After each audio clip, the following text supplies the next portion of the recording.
breaking down everyday workplace issues and diagnosing the hidden sickness, not just the obvious symptom. Our hosts, James and Kobe. Did we lose a patient? No, that's just my lunch. Hey, thanks for joining us. I'm Kobe, he's James, and let's get started with a question. How can I advance my career by managing up? So before I jump into answering the question, I just want to remind our listeners that you can email or text us directly from the show notes with your thoughts or questions.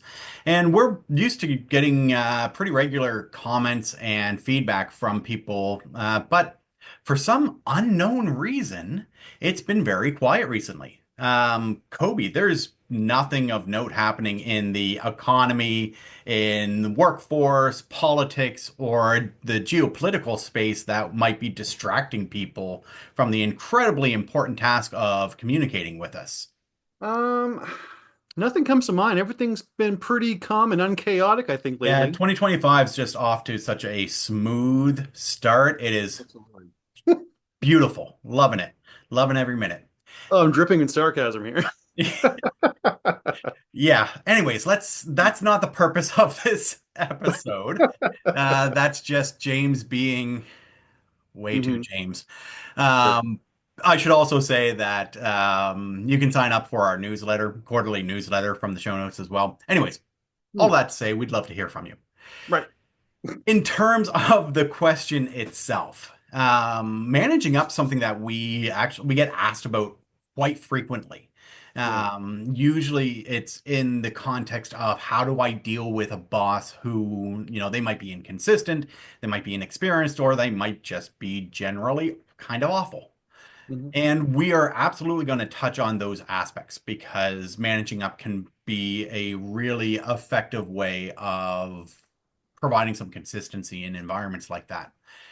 But I think the bulk of the conversation really needs to look at the general principles of managing up, what it is, what it's not, when and how to use it effectively, because it is not always going to work for you in every situation. So the first thing that I want to do is clear up some of the misconceptions that we've heard from people when we get asked about managing up. So right off the bat, managing up is not about supervising or overseeing your boss. It's not about going above your boss or behind their back to have your voice heard. It's not evaluating or judging your boss's management style. And it's not about making your boss into a better manager or leader. hmm Managing up is about you, and it's Right. about what you can do to provide and create clear expectations and consistencies in an environment that doesn't really provide for that. Yeah, and I mean, like, um, it's funny because we often hear the question about how do I, deal with difficult bosses or how do I deal with inconsistent bosses? A lot when we like when we give talks, like when we give webinars or I kind of give keynotes every now and again, stuff like that too. And there's usually a question. I can't even think of the last time we didn't have some kind of question about dealing with a difficult boss or being able to kind of manage up their supervisor or whatever that to kind of move their career forward or whatever. And yeah, and that's the whole idea. If like so, most people, a lot of people are familiar with the term managing up, but if you're not, hopefully you'll be very, very clear of what it means by the end of this conversation. But it really is about the idea of kind of like adjusting your approach with your supervisor, with your boss, with your manager to kind of like develop a more productive working rapport with them and about kind of making sure that they're aware of your work communication style, your preferences, and largely it's about helping them get the best out of you is probably the simplest definition I guess we'll use for what managing up means because it's one of those things where, it's about you needing to kind of adjust, pivot, rethink how you can approach this relationship with your supervisor to understand kind of how can you find ways within kind of the kind of the restraints they're putting on the workplace? How can you adapt and realign to form a more productive working relationship, but also improving how clear and transparent you are in your communication styles, in kind of like, your ability to kind of put forward what you need to be effective. And it's something that it's really about a few skills and a new frame of mind is really kind of what managing up kind of boils down to. Yeah, and I'm not surprised that it's such a top of mind concept for a lot of people because, I mean, if we look at how infrequently managers are actually provided any sort of support or training to Mm. build management skills, Yeah. it's unsurprising that there's a large proportion of people in management positions who have never been trained, never Hmm. provided any type of support. So they're relying on usually the methods that they have been people managers often lead the way that they've been led or managed, right? Yeah. And Yeah. it's a cycle of bad behaviors being reinforced by more bad behaviors. Right. Well, and that's just it. Like, I mean, so like we kind of just talked about kind of what it is, and hopefully that our definition of what it is and kind of what it's not makes it clear that you understand where we're going in this conversation. But you're right, it kind of moves us into the next, I guess, piece of this conversation really is why does learning how to do this matter? How can this help you? Or what impact, Yeah. or why is this needed, I guess is another way to put it, right? And that you really hit the nail on the head. It is the fact that most of the time, our managers or supervisors or bosses or leaders are really using flawed or unstrategic, They're doing often the best they reaction. can with the tools they've been given. They just haven't been given many tools. And that's just it, because most are really not properly trained in how to lead and manage others. Yeah. And and one of the things that we often kind of say, well, people are like, well, why is that? Like, it's hard. Some people it's hard to believe, really. Like, these like managers and bosses given a lot of authority and big teams aren't trained for it. And we're like, no, they're not. But you kind of have to understand why most people get promoted. And most people get promoted because for really one of two main reasons. One is because of their technical skills, their expertise as employees. They showed great knowledge and promise, in the job duties that they were hired, that they did as an employee. So they're like, wow, if they're good as an employee, they must be great as a manager. That there's a flaw number one. Well, it's But a then, reward for good work as an employee get bumped up, right? yeah, To then yeah, lead a team. right. Eventually, what I mean, it's the whole Peter principle, right? Eventually, if you do really good work for a while, eventually you're going to be promoted into a position where you are unqualified and Mhm. ineffective. Yes, absolutely. So there's the technical skills, great employees become ineffective leaders because the Peter principle is excellent. So that's one of the reasons why people get promoted. The other one tends to just be the how long they've been with the organization.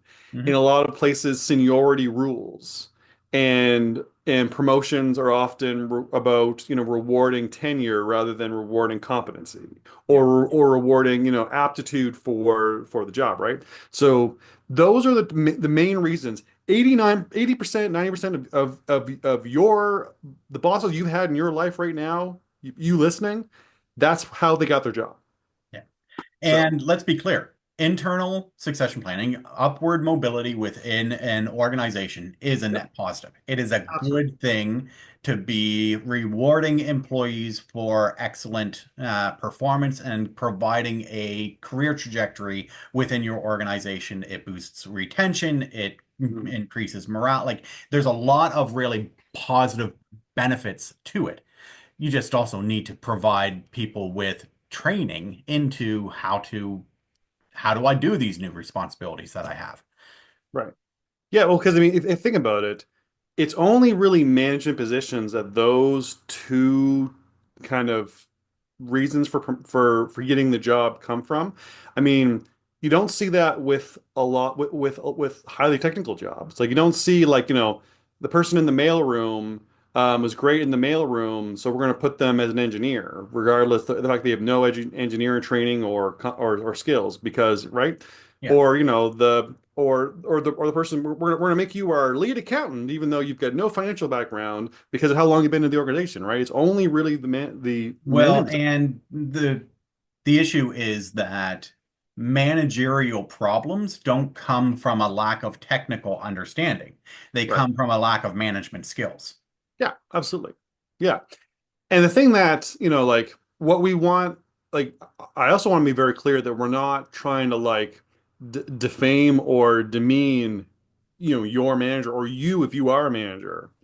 What we're trying to say is that this is how managers are ill prepared, Yeah. and many of them feel it. They feel ill-equipped, ill-prepared, unsupported to do their job effectively. And that's when is and it's almost like they're that feeling of the anxiety of being unsupported and being ill-equipped compounds any type of managerial, Yeah. gap in knowledge by the feeling they have to overcompensate. They feel they have to like over flex their power as to not show weakness or to hide the fact that they don't feel like equipped. Like It also has a lot to do with the organizational environment, right? And what yeah. type of culture do you have within your workplace?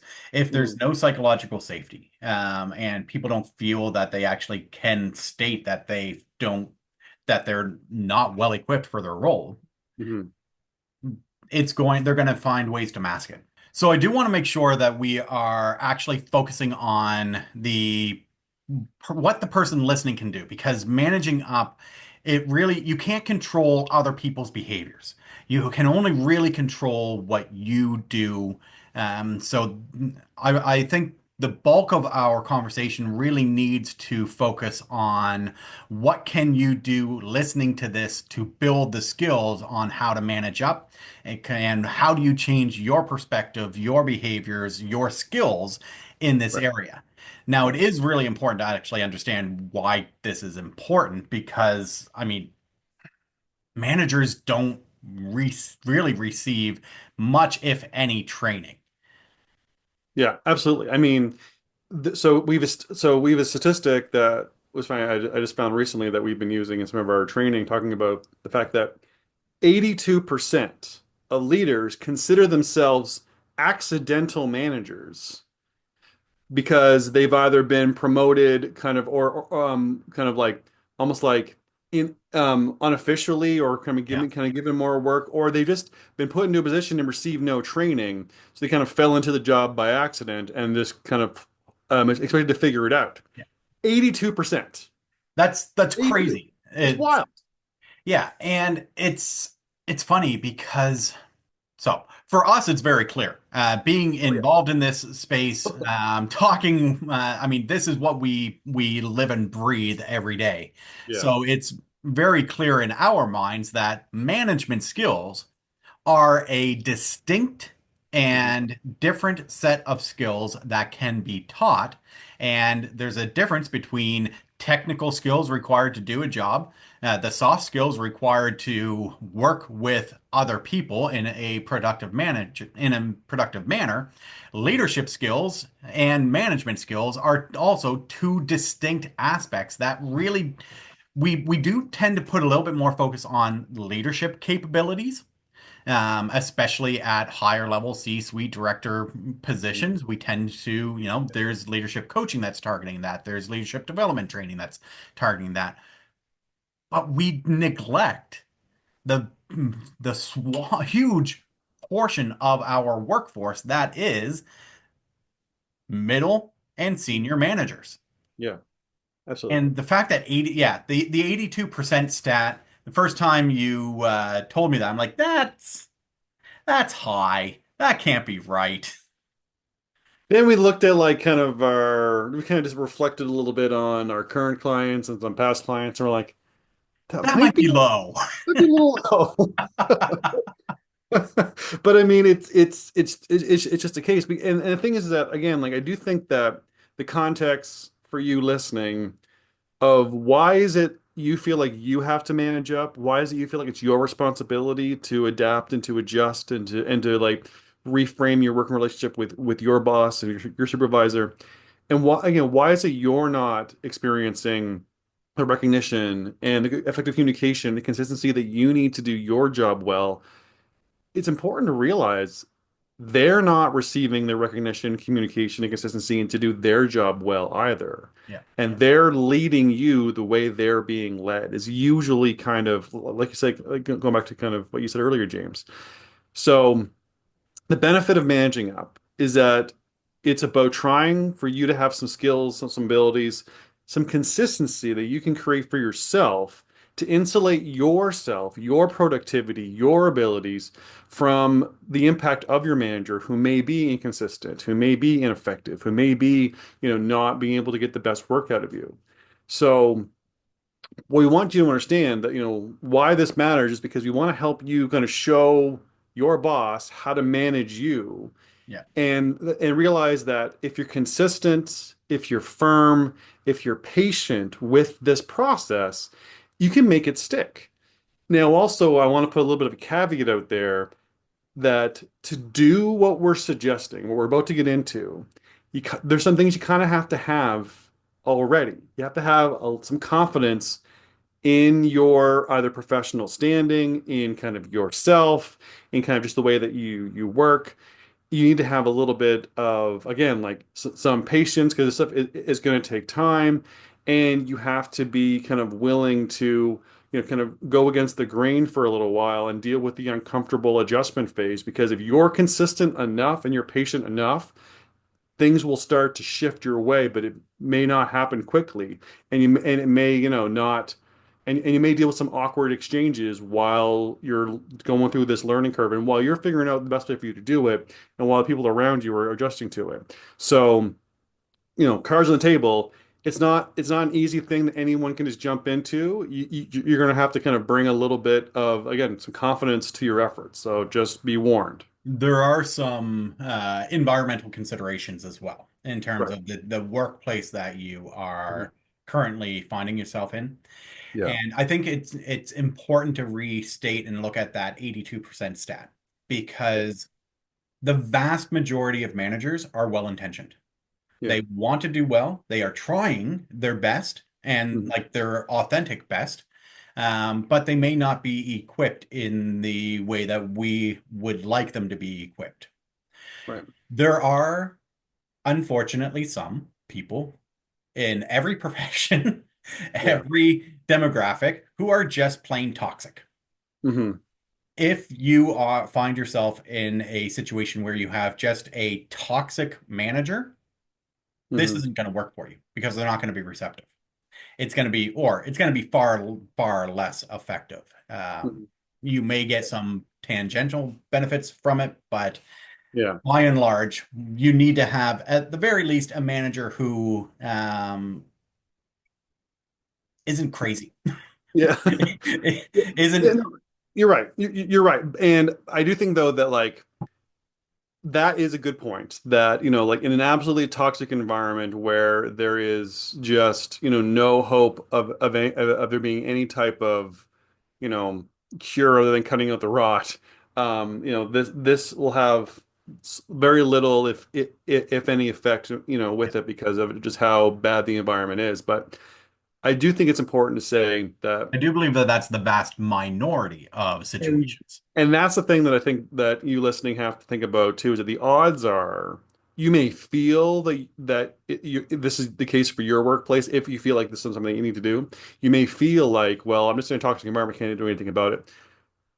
Again, vast, vast, vast minority is that 82% tells us that the majority is that the truth is this: the boss you have struggles to be the boss you deserve. And in fact, they struggle to be the boss that you want them to be And they struggle to because, be the boss they want to be. exactly, because of the conditions that they were promoted in and that they work in, and then how they're being managed by their boss. So, this is actually so what we're trying to say is that what we're going to tell you requires some confidence, requires some consistency, requires some patience. But in the vast majority of workplaces, this stuff will help. This stuff will improve your ability to advance your career, to improve your working situation, to reestablish a better productive relationship with your boss and your team. This will work in most environments. Just want to get that out there, but you're right. It's a good kind of say, we can't, it's really hard to manage up, or really, it's really hard to have any type of progression in an extremely toxic environment. It's just a fact that we do have to mention. All right, so why don't we just move right into what are some things we can do? How do we do it? How do we manage up? Yeah, so the first one that I want to talk about is really about managing expectations. And this is, if you've been following along with us for any period of time, you've heard us talk about managing expectations. In every aspect of your professional life, being able to set and manage expectations is a skill that is going to benefit you in every role that you have. Mhm. It's Yeah, we I think it was last year we did what's the most important management skill that you can develop? It's setting and managing expectations. right. Yes, I'll put the episode number in the show notes. But you're right. That's a very good thing to fall back to look into if this Yeah, portion of the conversation really kind of connects with people. Yeah, and the thing too is that what's great about managing expectations is that it is not only for difficult and inconsistent bosses. no. It is a skill to use with every single person that you work with. I mean, and again, so we work with a lot of clients, we work with a lot of partners, we work with a lot of different people. And we use the practices of setting and managing expectations with everybody, Yeah. from the best partner that we have, who's the most in tune with us, to the ones that have such a different working habits and strategy than we do that they're more frustrating to work with. But we use it with everybody, Yeah. and it greatly improves all of our work, all of our communications with everyone, because everyone likes to know what's going on and what's expected. Like that's just a hard Yeah. fact. If you're not used to doing it, and so that's going to lead us into, okay, great guys, how do you actually set and manage expectations? Right. So if you're not used to this strategy, it does require a bit of confidence on your part Yeah. because you need to be the one who is bringing this forward, who is addressing the concerns. So oftentimes let's focus on from a managing up perspective, Yeah. we usually hear about, a lot of inconsistencies of, my manager might tell me this is a priority today, and then the priority changes the next hour, the next day, the next week, whatever, right? That in things are constantly coming at you. They are just purely reacting, and more is being piled on your plate. And you can't, when everything's a priority, nothing's a priority. So you just end up stuck with this mountain of work that everything is vitally important to do. Right. Yeah, and or the other side of it too, or is that the instructions or the expectations on you, or what people expect of you, is almost unspoken. It's almost like you're given a vague direction and then you're supposed to figure everything else out for yourself. That's probably just as common. Yeah. And the idea of mind reading is the most important skill in our workplace. Um, so, so there's a few different things that you can do, but the one thing that I kind of like to go back to is kind of say, again, we can't teach a whole, 3-day course in this 45, 50-minute episode. So I think that if there's one practical use skill example of managing up, for around managing expectations, sorry, I think it's going to be what we call the repeat back method. So this is again not going to solve every managing expectation situation, but this is a great one for people that to use in kind of lots of different environments. So what the repeat back method is, I mean, it's really what it sounds like.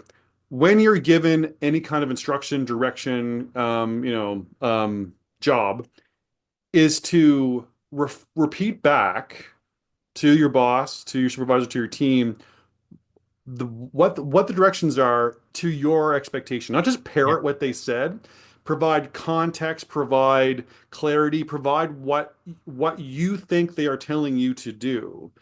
And that's, and so that way it's all out in the air. There's no mind reading required. You're just telling them how you understand the whole context of a situation. So if there's a gap in misunderstanding or if there's or lack of clarity, it can be shored up before anything happens. Mhm.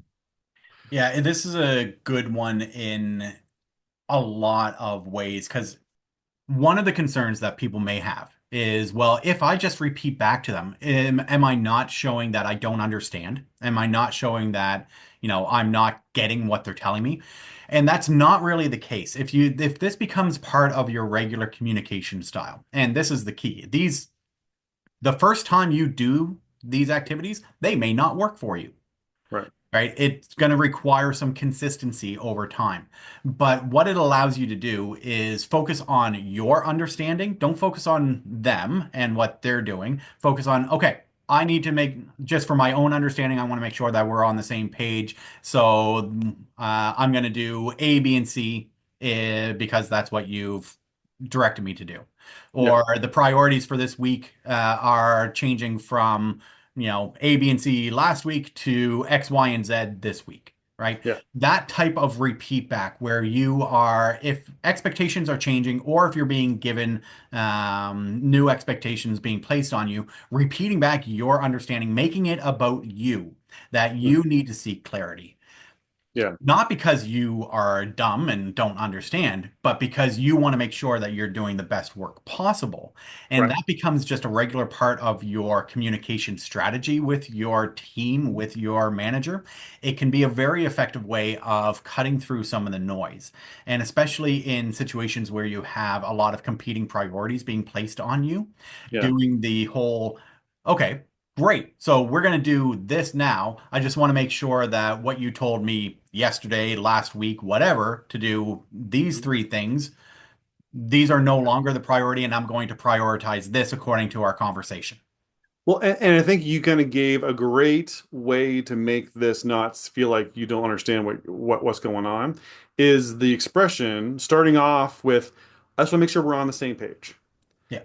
Because that is a great explanation for why you're feeling to do this. So, for example, like, you're being given a new task, and said this is more important than the task that you've been doing before. So, okay, so cool, we're on the same page.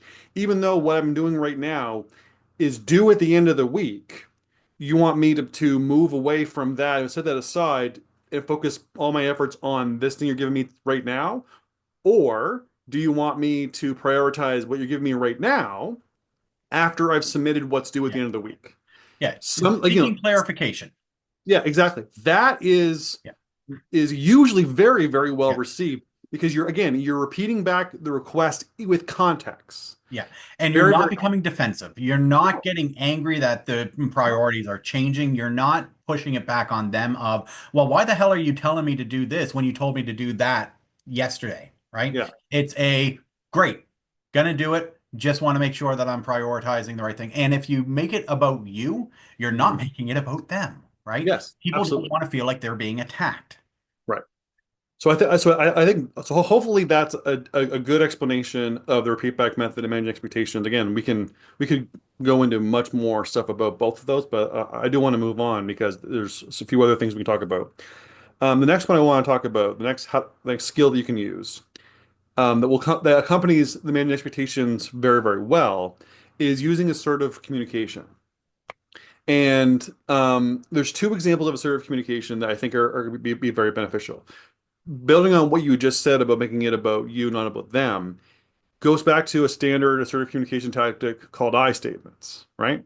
So I statements are when you are, again, you don't have to use the word I in your statement, but I statements are really about you're making the focal point of your statement. You are the subject. It's about you. They're coming from first person, right? And it's a matter of just so I'm clear about what you're asking me. Is again, you're making it about the Yeah. subject is you. And the reason why I statements are powerful is because you're not assuming anything. You're not making it about anybody else. You're saying it's hard to argue with statements that come from your perspective. So just so I'm clear, the way that I had thought about this was this. is a better way to approach it than, well, what you said yesterday was this. Are you not clear? Again, Yeah. because I statements are counter to you statements, which are you're pointing the finger at them, and you're either assuming you're telling them what they're thinking, or you're assuming their thought process, or you're putting them on the defensive.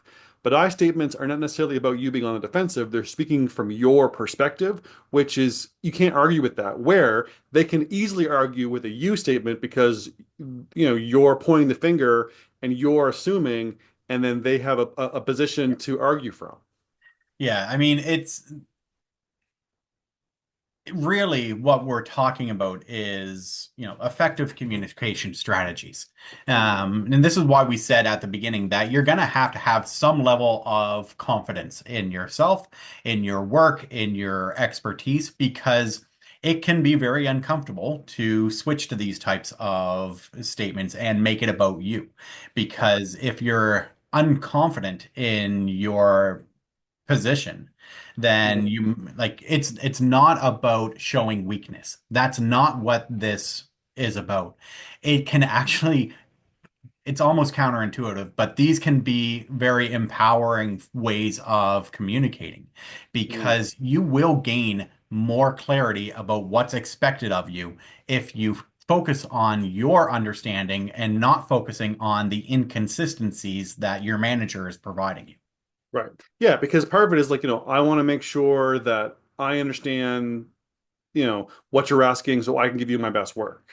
Yeah. Right. Like, those are very much I things or because I mean like there are elements of I statements that are about like, I feel a bit attacked when this happened. You can those are kind of, those are an element of I statements, I would but that's stick not away necessarily from those in a yeah. professional environment. Well, yeah, because you really just want to make it about, speaking from your perspective, your situation, your context, and not assuming theirs is really kind of what the I statement piece is, right?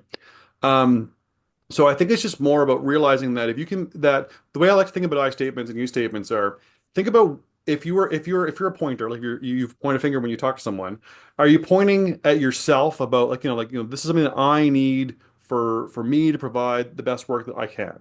You're pointing at yourself while you're doing that.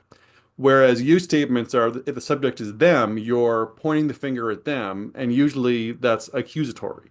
Yeah. So part of it is kind of figuring out, try to avoid, making it a confrontation by pointing the finger at them while making it about yourself and making sure that it's clear about you're just trying to give them the best work that you can from your context. It's really kind of the power of I statements, despite the fact that you don't always use the word I. Yeah. I think the next one that is really important that follows along this same train of thought is to follow up in writing.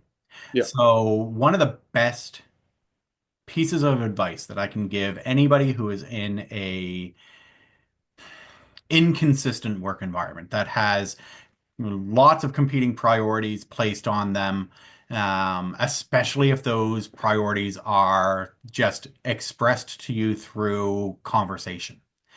Following up in writing can be an incredibly effective manner for cutting through the noise. yeah, So what we often hear is, managers will, as they pass your desk or as they pass you in the hallway, they will provide you with instruction. And it's just off the cuff. It's, hey, I need you to go do this. If you have that type of inconsistency, following up in writing, unless it's I need you to go fill the water cooler, right. something Yeah. relatively minor. That's a stupid example, but whatever. Mhm. Um, unless if it's something that changes your workflow, Right. that is going to take you away from other projects. Following up in writing when you get back to your desk, hey, just want to make sure that we are clear. As you said, you wanted me to do this. Sounds great. Just want to let you know I have X, Y, and Z on my to-do list already. But if you want, I'm happy to prioritize this piece, right? These things are all kind of interconnected, right? It's a way of managing expectations. It's a way of having assertive communication, and following up in writing is a way of getting around the manager who doesn't like to have actually put things in writing, because there are legitimately people who will provide instruction more often through verbal communication because it can't be traced. Right. Because then it's well, I never told you to do that. Right. Or, well, no, you just misunderstood what I was saying. Mhm. You should have sought clarity before you went ahead, right? For bad actors, it's a way of mitigating some of the challenges that come from that environment. For Mhm. well-intentioned managers who are just really busy and who are on their way and they're giving you instructions while they're on doing 40 other things, it's a way of just providing some clarity and consistency. Either way, it's going to benefit you. Absolutely. And that's just it, is that, documentation is kind of an HR standard for dealing with, problematic areas or Mhm. discipline issues or anything like that. Just having things in writing is just a great habit in general, but it also is kind of great in in a reactive environment. And if which is from our experience is like at least half of the companies out there live in reaction mode all the time, fall into Yep. our reaction is action fallacy. um but it's the idea of, because often it's a matter of like, this just came up, this fire came up. um I'm gonna ask the one of the first few people I see, or the person that I know can handle that one issue, and I'm too behind the eight ball, too stressed out, too burnt out, whatever, to think about all that that person is doing when I give them a new task. Yeah. So I'm just going to say it out loud as I run to the next fire, being able to kind of just listen, and then following up and writing, saying, okay, cool, you said this, and we had this conversation. I'm making sure we're on the same page. Yeah. Or or just to clarify. And sometimes it could just be a matter of, like, in the subject line saying, clarification required or whatever like that. Doing that, and even if they call you up and they talk to you, sending the email back to them, like, again, a lot of people don't like it because they're like, well, why are you, why are you following up everything that our conversation in writing? Saying it that it's for yourself, Yeah. so I have something to refer back to. I want to make sure that I can rehash the conversation, or I can I've got written confirmation of what's required of me. So that way, if I So get, I'm not bothering you every time I have a question, right? yeah, so, If so if I have a little bit of mission drift, I can remember where the priorities are. It's written out in front of me. It's something that you can just make part of your work style, right? It's not saying you're unable to do, to work in a fast-paced environment. It's not saying that you require everything to be spelled out, in minute detail. It's just, I like having something to refer back to when I hit a wall, when I have a question. I want to be able to, make sure that it's clear for me. So even if they don't reply to the emails, Yeah. it's something that you are doing it as kind of like your notes, and they're seeing them. So if they do have something that they disagree on, or there's clarity that's required, you've given them a chance to do it. Yeah. And again, in most situations, managers will actually appreciate having that, because then they can refer back to it too. They do have to get used to it though, right? Yeah, Again, the absolutely. first few times that Yeah, you do this, it's going to feel very unnatural. yeah, You also need to use some of your own professional judgment of when to do this. Like if yeah. there is something that your manager's coming to you with and it is an obvious Hmm. priority, it is Yeah. the emergency, we need to do this now. Hmm. Going great, going back to your desk, typing out an email saying, I just want to be clear that this massive priority is actually a priority, isn't Right. going to help you, right? Yeah. This is when nuance is Mhm. required or when there is some confusion around priorities. Yeah. Well, This it's is just, an if you're, incredibly helpful tool. yeah. Like, if you clearly know what's expected of you, and you have no questions, then you probably don't need to do this. If you're like, have a bit of a nagging question, instead of going back to them and talking to them, Yeah. following up in writing is just a bit easier, because it allows you to have a conversation written out so you can refer back to. Yeah. That's really kind of when to use it, right? If you know what to do, maybe you don't need to. If you're not sure and you want to have some clarity that you can refer back to, follow up in writing, right? Yeah. I mean, ultimately, as always, like we are giving you general tips.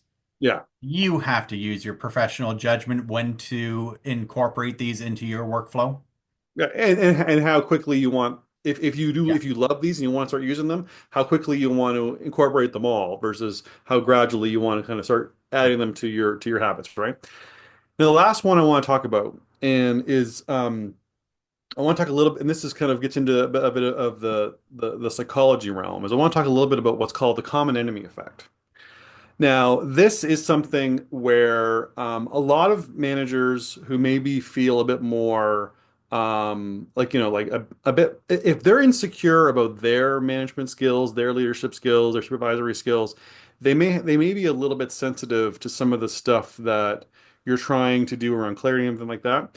Common enemy effect is really about trying to find the fact that trying to align yourself with your manager against an external third party. Because sometimes when managers have kind of a, you know, competing situation or if there's a problem, there's kind of two mentalities that can make it hard on you as the employee. There's the zero sum mentality where it's about, like if I'm winning, you're losing, or if you're winning, I'm losing. Or there's the if it's not me, if I'm not the problem, it must be you, you're the problem mentality. Mhm. What's great about the common enemy effect is that sometimes the enemy is neither of you. The problem is not you. It's often something external. It's like a third party, right? Now, I want to be clear. When we are saying external, we're not saying external to your team. We're saying external to your company. You do Right. not create a common enemy with another department. Right. That is not a productive way to approach this. And it's often not about creating a common enemy. It's realizing that there is a external force or external situation that is the biggest problem, not necessarily you and the people involved. A great example is externally set deadlines. Like sometimes you have a customer, you have a client, or you have just like a regulatory body, or you have kind of whatever, and it's about an unrealistic deadline is putting the pressure on you, and so you and your manager may be kind of at loggerheads, you're kind of butting heads about kind of the stress that you're under. Sometimes it's about realizing it's not if it's not about you, it's not about me, it's about this deadline that was unrealistically set that we should be on the same page. We should be aligned against the common enemy, which is that deadline. Yeah. Or sometimes, like, again, James and I have a history working in nonprofits and working with nonprofits. We work with a lot of nonprofits. And sometimes the funders, government departments or whatever like that, don't really get the problems that the organizations are trying to solve or that are equipped to solve or are being funded to Sometimes. do.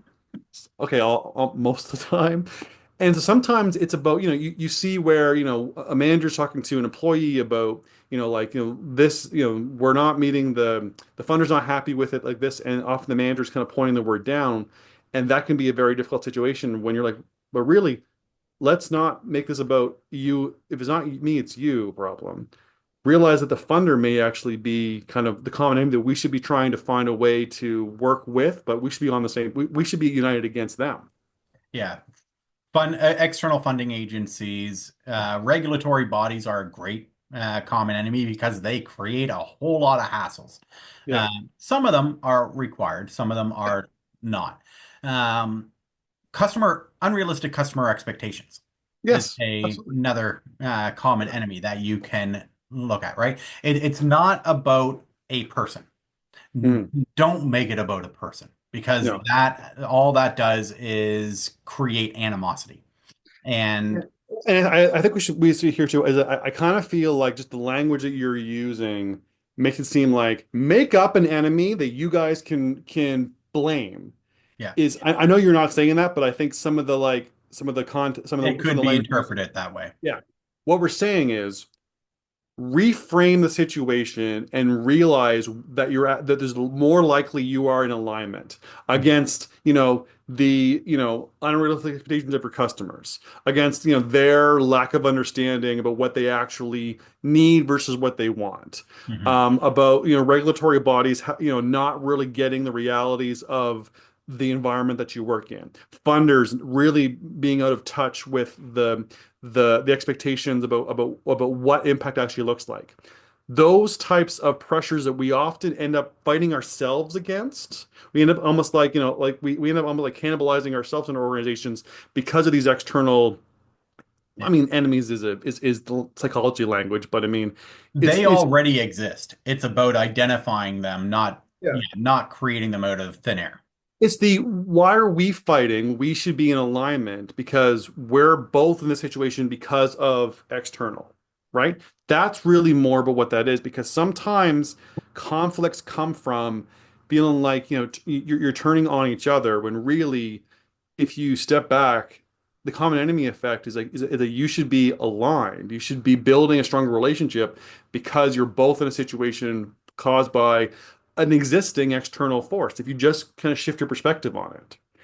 And you know what? This is actually an interesting, like, there's a deeper psychology to it. So maybe you and I should actually, I'm looking for topics for upcoming, psychology in the workplace, like, our part three. Yeah. I really enjoyed this episode. Maybe we'll make the common enemy effect and kind of get into a little bit more detail in one of those because I think that'll be a cool conversation. But I Another do, quick shout out is if there's some psychology you want us to explore related to the workplace, you can text us, you can email us. absolutely, yeah, yeah, exactly, yeah. So I love those psychology in the workplace episodes, and they actually are quite Yeah, popular. you nerd out on that pretty good. Yeah, so again, if it's stuff that people are curious about or want to know a little more about, I'm always happy to look for other things to talk about. But yeah, but I do think that kind of going back to kind of so we talked about the some four different things that people can do to manage up. Yeah. They can managing expectations, repeat back method is a great example of that. Assertive communication, again, I statements or speaking from your perspective, your context is important.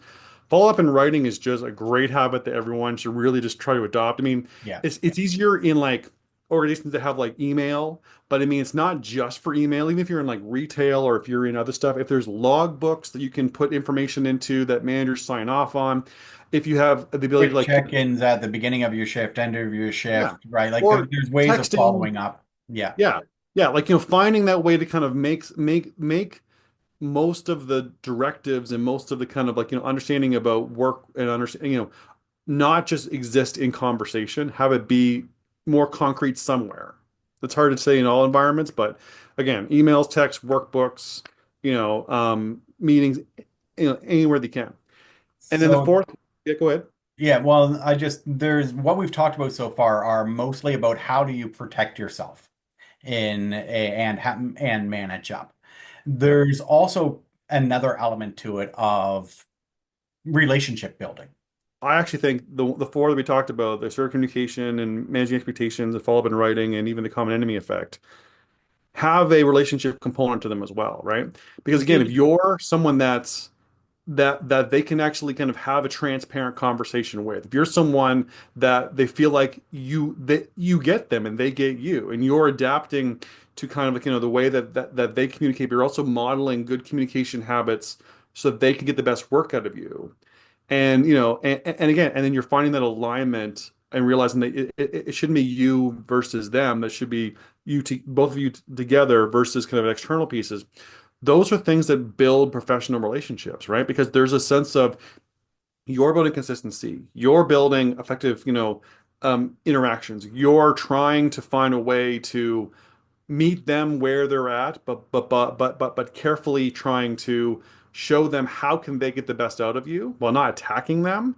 That's stuff that if they're dealing with a lot of inconsistency or they're not feeling supported, they actually might really appreciate that kind of relationship because other people might just be more, aggressive towards them or, yeah. or dismissive or saying one thing and then doing something else. So that consistency that you show them can be a huge relationship Yeah. builder.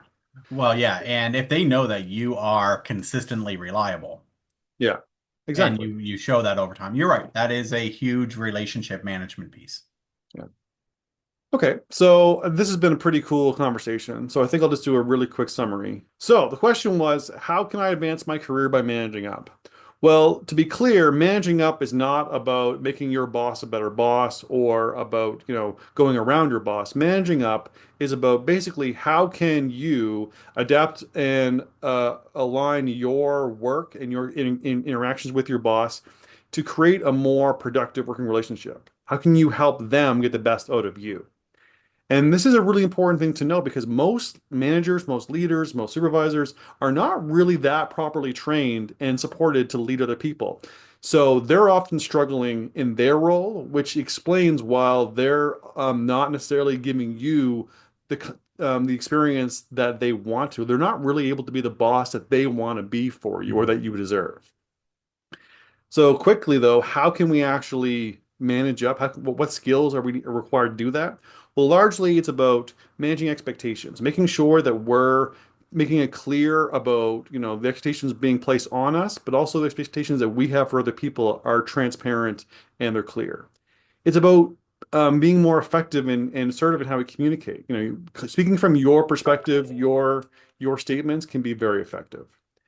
It's about following up and writing, making sure that you can actually, have written down what is going on and what is happening. So it's clear, transparent, and it's hard to have people change minds or say that you didn't understand if you're actually being able to kind of put information out there that's, won't be, can't be re-looked at as something that, was just said quickly and you must have misunderstood because of what I said. It's actually written out clearly. And then the last one I think that's really important to know about is what's called the common enemy effect, where you can actually build rapport and strengthen relationships by realizing it's not you versus them, maybe it's you collectively together against a common enemy, which might be customer expectations, external timelines, external agencies like funders or regulatory bodies. Where the pressure is coming from is often from somewhere is being passed down to you or passed into the company from external, realizing that maybe it's not you versus them, but it's you together versus a common enemy can actually be a way to strengthen relationships and realize that you might be able to shift the dynamics a little bit. So we really hope that this was a helpful conversation for you listening to realize how can you improve your working relationships with your boss and your team, and hopefully you've got something that you can take away from this conversation. All right, so that about does it for us. For a full archive of the podcast and access to the video version hosted on our YouTube channel, visit roman3.ca/podcast. Thanks for joining us. For more information on topics like these, don't forget to visit us at roman3.ca. Side effects of this podcast may include improved retention, high productivity, increased market share, employees breaking out in spontaneous dance, dry mouth, aversion to the sound of James's voice, desire to find a better podcast.